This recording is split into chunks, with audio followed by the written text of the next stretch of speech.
This is Corinna West. I don't know if you read her bio, but Poetry for Personal Powers, Program Director and Founder. Corinna's an Olympic athlete who lived the experience of mental illness recovery. A catalyst for creating community solutions, National Mental Health Dialogue Project funded by the Greater Kansas City Health Foundation.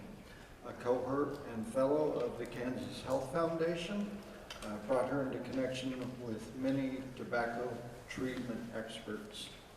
Do you want to say anything? I'll just let you do that on what you're covering.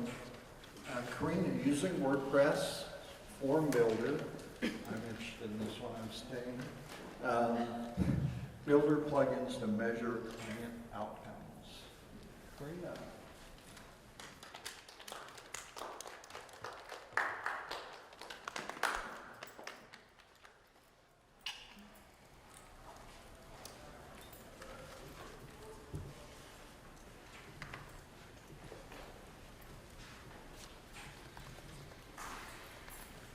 My name is Corinna West. I'm the CEO of Poetry for Personal Power. And we work in 3 states. We have 75 trained sponsored artist advocates. And they report what they do through our WordPress form builder plugin.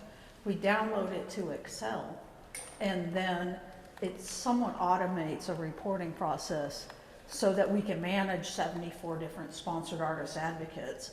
And then in the last year, we added client plugins. So what I'll do is I'll give you sort of an overview of how it fits into our business, and then show the forms and then the Excel spreadsheets, and show some of these processes.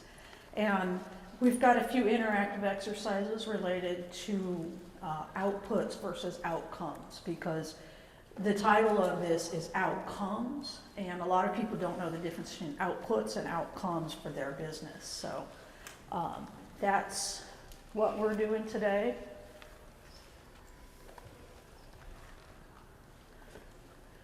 So this is our agency's message overall, is a lot of people have different ways that they get through adversity.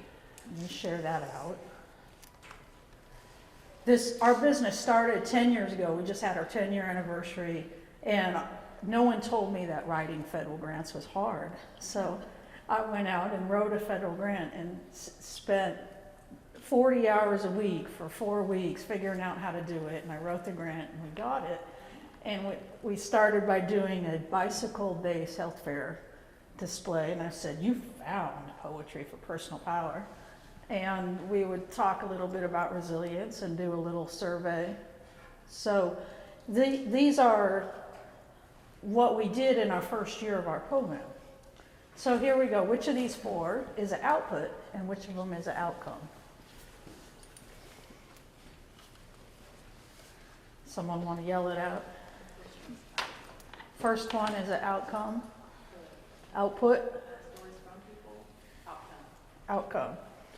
So here, I won't make you think too hard. Here is your definition. So an output is a number. It's typically, in behavioral health where we work, it's the number of people served. And ironically, that's basically all that the mental health centers collect for output. An outcome is what changed. Did folks actually recover?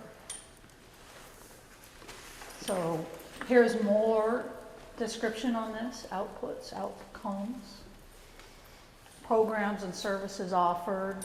Outcomes is what changed. So back to that first slide, there's your definition, your answers of which one was an output and an outcome. So the consumer movement is the mental health civil rights movement, where folks with mental health labels advocate for more effective treatments. So the output is the surprise element, and then the outcome was the reinforcement of self-coping strategies. So here's another question. This is Anne-Maria DeMars, which is Ronda Rousey's mom. She was the first ever world champion in judo from the United States. She would have been an Olympic athlete if women's judo was an Olympic sport in 1980 when she won that world championship. Well, you know, likely so. For judo clubs, so think about it, how many of you coach sports? 2? So what is the outputs for judo and what are the outcomes? Satisfaction's your outcome, isn't it? Satisfaction doing. Satisfaction of the kids and the parents? Look like that's what you're Self-discipline and security. What did you say back there? Self-discipline and security for an outcome. Sense of self and security. Self-discipline and security, but yeah. Okay, so increased sense of self-discipline and then increased resistance to bullying, security. A little bit, and you can walk down the street more safely. And ironically, judo training reduces bullying. If you give the bullies judo training, it reduces the bullying. It also increases helpful bystanding, just as aside. Any more guesses on outputs versus outcomes? How about money made? Does the judo club make money? I don't know. So then we get into a concept of whose outputs and whose outcomes. So is it the coach? So a primary outcome for the coach would be revenue of the club because it leads to sustainability. While most judo clubs don't make money, you've got to at least pay the bills. They can't lose that much money or else the coach can't sustain it. So, you know, then when we're looking at outcomes, are we looking at the kids? Are we looking at the coach? Are we looking at the parents? So outcomes and outputs are different depending on what vantage point we're looking at. So then we get to healthcare, and we have this vantage point of, you know, there's often, your customer is not the same payer as the, so you have a customer, you have a provider, and then you have a payer. So then again, you come to outcomes for whom? You got a question back there? So, you know, there's a lot of different types of third-party payers in healthcare. We're getting more and more in healthcare back to cash pay or without a third-party payer. Because I don't know about you, but my health insurance, the co-pays are so high that cash pay is almost the same anymore. So here's what happens in behavioral health, which is my area of expertise on outcomes. So it turns out that reducing mental health symptoms doesn't actually improve recovery. So clinical recovery, which is symptoms and disability, it doesn't actually correlate with personal recovery, which is, do I have a date and a Coke on a Friday night? Do I have a job? So do I have a life? So, and you know, I tell this story and I give this presentation because all of us as programmers, as developers, as website builders, so many times that our customer is different than our payer, and yet we've got to get back to the end user.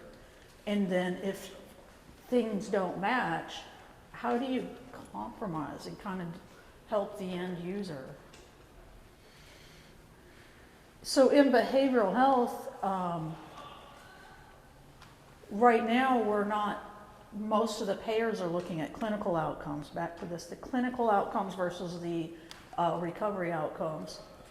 And what happens is this produces poor overall health care in the system. So people with behavioral health issues have lower lifespan, lower employment, higher jail percentages, and lower social supports than many other chronic medical areas. So our solution is these open mics where we talk about different people's stories.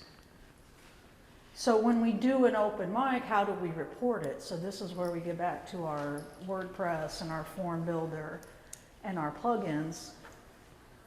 So this is it just requires a lot of documentation. And so what's your automated way to get to the documentation? So I'm gonna divert from these slides and go to our website now and show you this.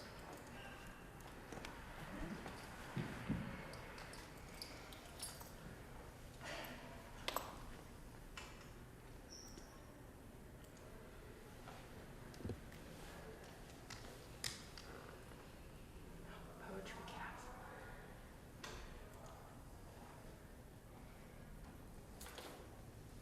So this column here is all of our form builder forms. Actually, it's not all of them. We have like 30 form builder forms, but it's the ones we keep live up on our website.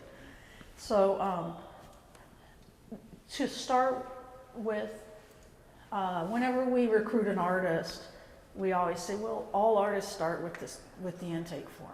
And that's partly to screen out flaky artists, or screen out people with low follow-through skills, or another way to say it is clerical responsibility. We're seeking people with a good degree of clerical responsibility. So if you see this, here's our form, but I've outlined right here, you know, step 1 is fill out the form. Here's your step 2, 3, and 4. So then they fill out the form and submit. So then we got the CAPTCHA here, and you know, I don't think it'll let me submit right now because some of it's mandated. And then what we can do is then I log in to the website and download through the form builder, and unfortunately I don't remember my credentials because Google Chrome saves all my passwords and my laptop died. So I'm going to pull these up on our handy dandy backup system here, which is my flash drive, and show you what happens when you download it.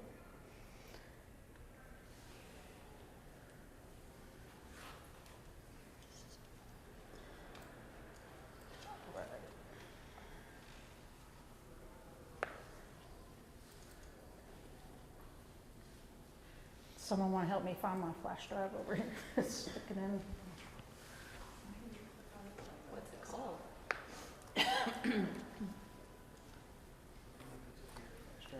Yeah, it's right up in there, right? So it should be like a D drive or E drive, but I'm not seeing it up here. Your source. Oh, here it is. So, oh, that's the, Yeah. right, okay. So yeah, disable that.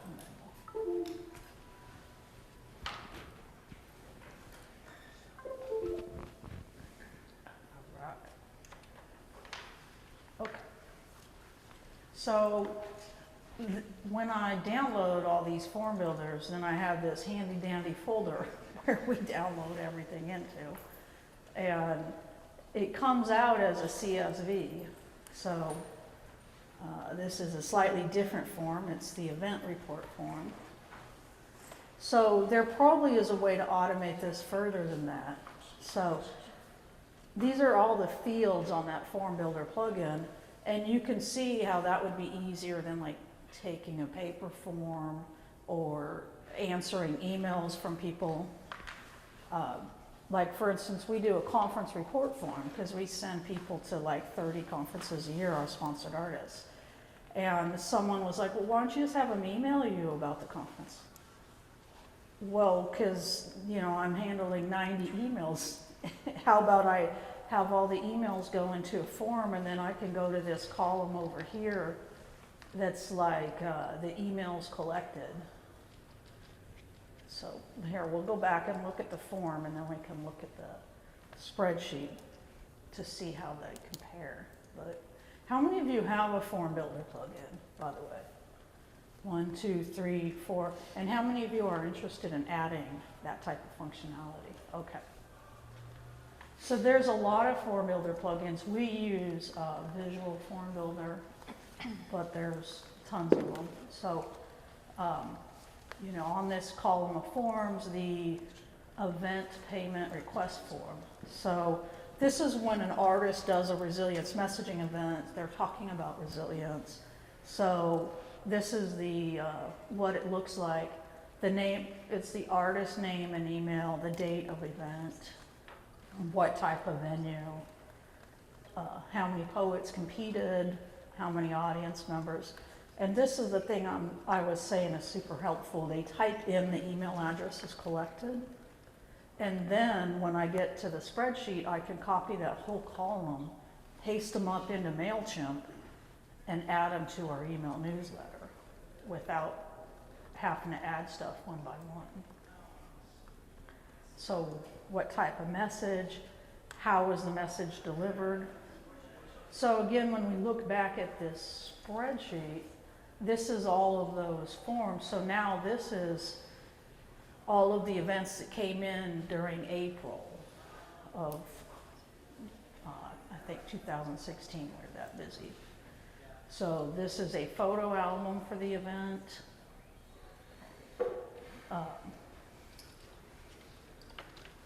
And they tell me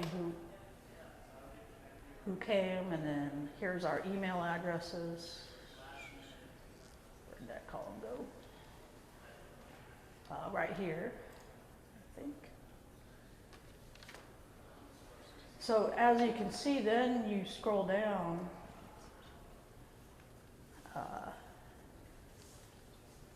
Photo album. For some reason, I'm not seeing my email column, but what, you know how you do that, you would just grab this, the whole column, and then copy it, and then paste it up into your MailChimp. So that's how that works. It's not 100% automated, but it is smoother than doing stuff manually. So a lot of times in WordPress, what we get to is a really automated high-tech solution. It takes some work, but this is a beginner level form builder that you can just, you know, grab and go and get right into. So I'm gonna move us back to where we were. So that's the event report form from these open mics. And so back to this extensive documentation, right? So I'm gathering these forms. The forms also allow me to see if the artist is cheating, because the form has the photo album and the story, and then the photo needs to match the numbers of people present. So, you know, we do these open mics and a lot of pretty cool stuff happens. So then we get to outcomes, right? How are we measuring outcomes related to all this? So it's not just the WordPress form builder plugin, but there's multi-facets to measuring the program outcomes. So, you know, it's anecdotes that come in through our social media, because social media is interactive. The paper evaluations that go passed out at events, the report forms, which is the thing I just taught to you, the artist report forms. And then we also do artist interviews, and the artists do a before and after on SurveyMonkey. So and then when we analyze all of that, here's what we come to for outcomes. So, you know, here's your quiz again. How many of these are outcomes and how many of them are outputs? So people are sometimes sloppy on that terminology, but that's something you've learned. So, you know, our artists, by making artists do a whole ton of paperwork, it actually gives them a certain amount of business coaching. So what they show is a 20% increase in financial management skills and marketing skills. Because the artists are like, oh, I didn't know I should take photos of events. I didn't know I should collect emails at events. I didn't know, I should be selling my own book at these events. So what we show is that artists who have been with us for more than a year show an 8-fold increase in median income. And so average income at the start is $2,000 or $200 a year, and then it's about $2,000 a year afterwards. So these are not big businesses that we're supporting. So another of our programs is peer support, and peer support is actually a clinical service. So that is a more detailed evaluation system.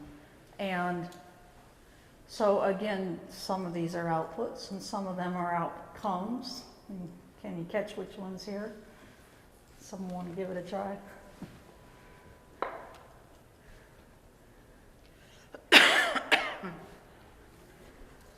And then I'll take you back to our website and show you those forms.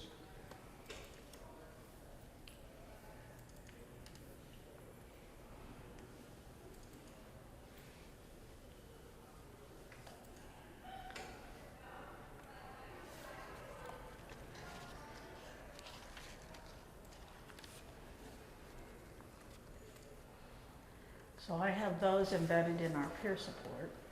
This is our outcomes form for peer support.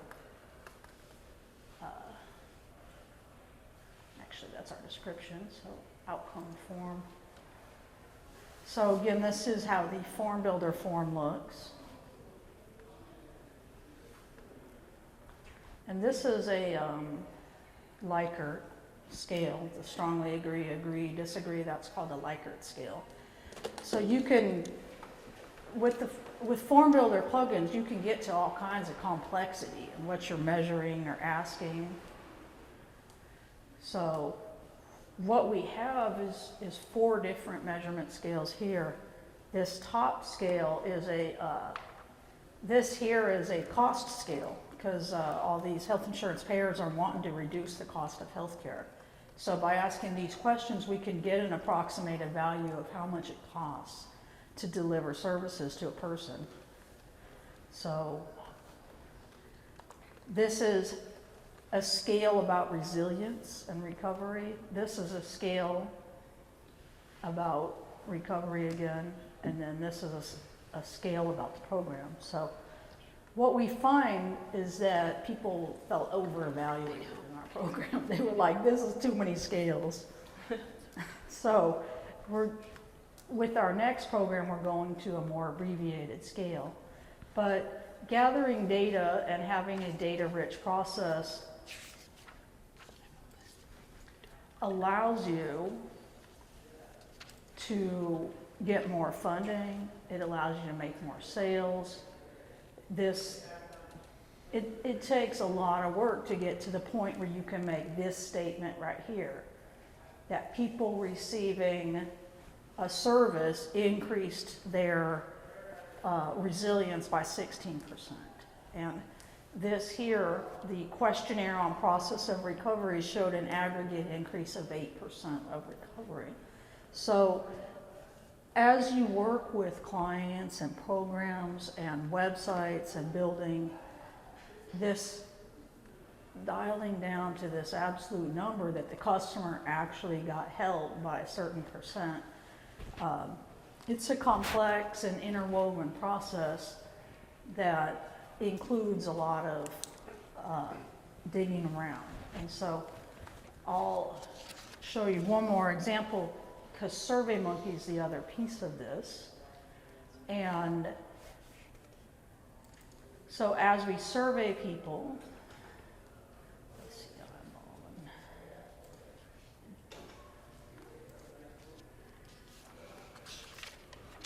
So again, this is how much surveying we do all the time. So this is our entrepreneurship report. And the reason we collect so much data is basically to prove that our program works. And it's good to have a scale-up plan for your business from the very beginning. If you want to make your business grow, it's good to plan the growth in from the very beginning. So this is our growth plan. This is the business model. And then we're back to, this came from SurveyMonkey, right? Who are the people we work with? So that way we know who our teams are. This is our St. Louis team presenting at a conference. Why do people join our program? They like various pieces of it. So these are the type of customer and client and internal data you can gather. This is our team at the annual Missouri conference. So why do people join? How do we support people? So what we find is people don't necessarily get super active with our program. So almost all of this data came through SurveyMonkey. And SurveyMonkey has export features. So the artist application, which of the training options helped the most. So more of our team.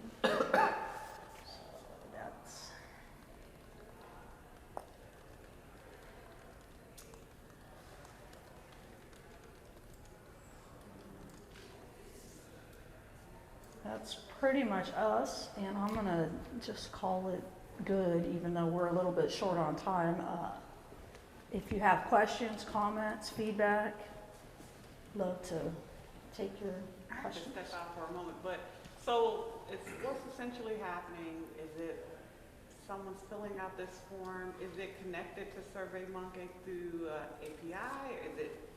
How's it getting to SurveyMonkey? And then does SurveyMonkey take that data and give the report with the percentages on there?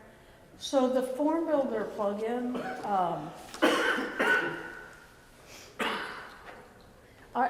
I could try to get logged in and show it to you on our website. Are you manually putting that information to SurveyMonkey, or is it passing it through? What's that? The form, the data from the form, is it automatically getting passed to SurveyMonkey? So I don't have SurveyMonkey integrated with our website and Form Builder. So what's going on in Form Builder is these forms where the artist reports stuff, and then I download that into Excel. Oh. So I was just showing that we use SurveyMonkey in parallel with the Form Builder just to calculate outcomes. One of the things we actually did was use SurveyMonkey to help us be HIPAA compliant, because HIPAA means keeping your identifying info and medical info separate, or if they're together, they need to be very secured.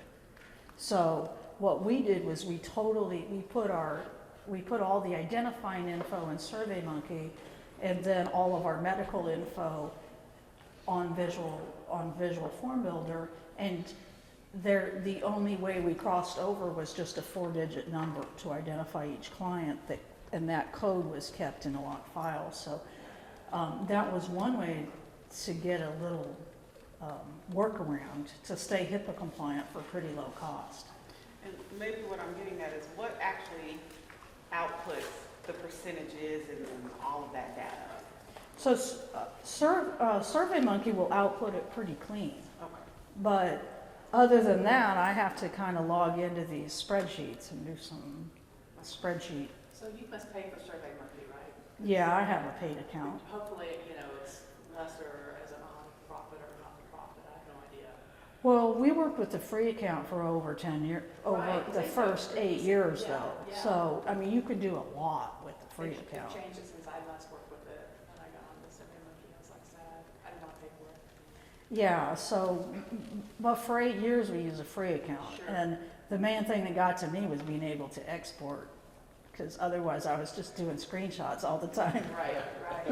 But your form builders, so what's your conversion rate if you're telling your artists, are they getting paid or they're not getting paid? I don't understand that, because I wonder, sometimes the hardest thing is to get somebody to actually go onto your site and say, okay, I'm artist A, and I'm gonna fill out my stuff, and oh, that's supposed to take pictures, okay, so they learn that, but what's your conversion on, if you have 6 artists working this weekend on some sort of a, Last year we had 67 artists and 44 of them got paid for at least one event. okay. So it's roughly 2/3, but we also have regional coordinators that sit there and handhold various parts of those processes. You had a question? And On your subjective forms evaluation outcome, I went into Ace Hardware and bought a $6 item, and the guy showed me where to go over there. It's over there, and I picked it up and bought it. And about a day or two later, they sent me an evaluation on my email. I said, sure, I'll do the evaluation. Yeah, it was helpful, this. After the 10th question, I said, whoa, it's a $6 item. Stop. There was 20 or 30 more. You know, how was your mother? I don't know, something like that. But I said, too many questions on the evaluation wore me out. So when you're asking these people these questions, maybe break it up into different time periods. And maybe you wouldn't be like me, worn out at the end of the questionnaire and quit. Right, ask different questions each time they send You sent it. Okay.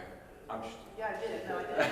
But there's a reason, yeah, like they could have sent you something the first time, and oh, this is the second time you approached us. Here's another set of questions to learn a little bit more about you. Yeah, that's a big mistake. Oh, it'll take 5 minutes to do the survey, and 20 minutes later, you're like, I'm done. any more questions while I'm trying to do this credentialing? Outcomes? How would you phrase questions differently to determine output and outcome? Is that just, you know it intuitively enough that you kind of can recognize what's what, and it depends on what they say? Your question was on the difference between outputs and outcomes? It was like, how do you, what are different questions that you would pose to find out output versus outcome, rather? Or do you just ask general questions and you can determine on the answer whether it's an output or an outcome?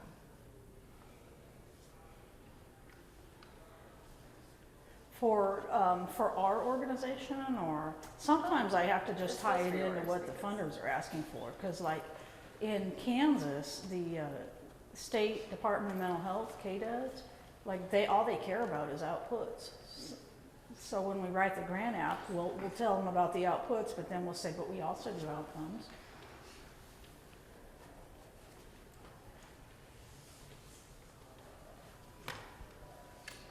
Overall, how many more attempts do you get? A few more. I would. There you go. So, here's my visual form builder, Pro. Here's all our forms. So we have a conference coming up. So remember I was showing you how there's only 8 forms on the website. Some of these are hidden. So we can go in and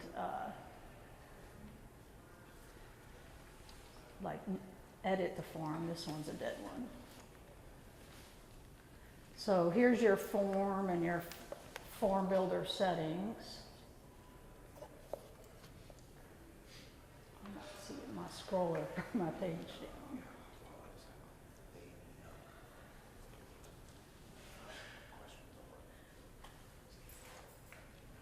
There we go. So this is a real simple form. So you can put your field set up in here and edit it. We can say this is the top of form field set. Someone want to give it a name. And so Visual Form Builder doesn't show your changes until and you can maybe collect their snail mail address. And here's your little boxes in here. So then I think your question back here, how does the interface work? So what happens is then you go to export. We can leave that form unsaved. So export entries. And then you can choose what format. I usually have them export it in CSV, and I usually just select all the fields. So this is an old form that we're not doing anymore. So, and then just download the export file. It's that easy, and then you open it up.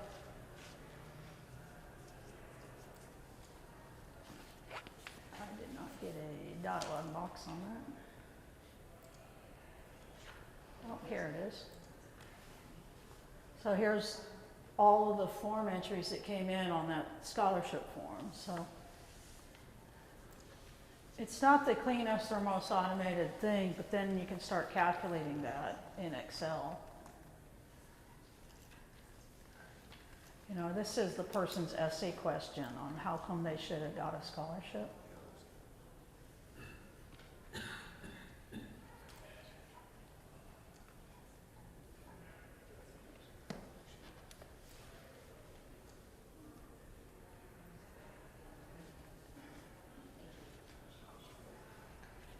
Sample user was saying something weird. Let's see. Any other questions related to how the Visual Form Builder looks? I mean, this is the only plugin I've used, but there's tons of plugins out there that do this. So there's JotForm, there's ExpressForm. This one is a $20 one-time cost to get the Pro. It's not a free plugin, but it's certainly cheap because $20 and you can use it on all your websites. So what was the name of it? This is Visual Form Builder Pro. And I haven't compared them all. This is essentially our database for our whole business. So I download the backups. Free updates or anything like that? What's that? Do they provide you free updates or anything like that? That's required for some reason? $20. They update it through WordPress. I don't know about me updating the Pro package. I haven't necessarily been on top of that. See, I'm not an advanced WordPress user. I've built 5 sites and they're pretty real basic sites. So, you know, I would say maybe beginner to intermediate. So, but I do want to make the point that, you know, a good developer can make really slick, really fancy stuff, but a beginning user can make functional stuff pretty easy. And so all this is just a cheat to make things somewhat easily automated. And, you know, you may not be working in behavioral health. You're probably not. But with these tools, you can just kind of, you know, move your data around a lot easier. So, thank you. And what's under the analytics tab? What type of analytics does that give? On your plugin? What kind of analytics is on my website? No, on the plugin it said analytics. What type of data is it passing through? Is it just a number of users that filled out the form?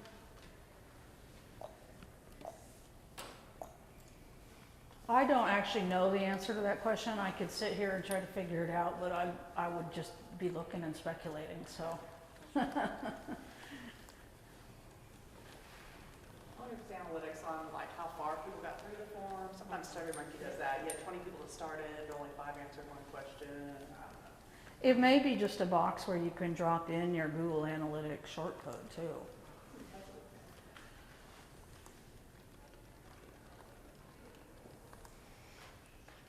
All right, thank y'all, thanks for coming out.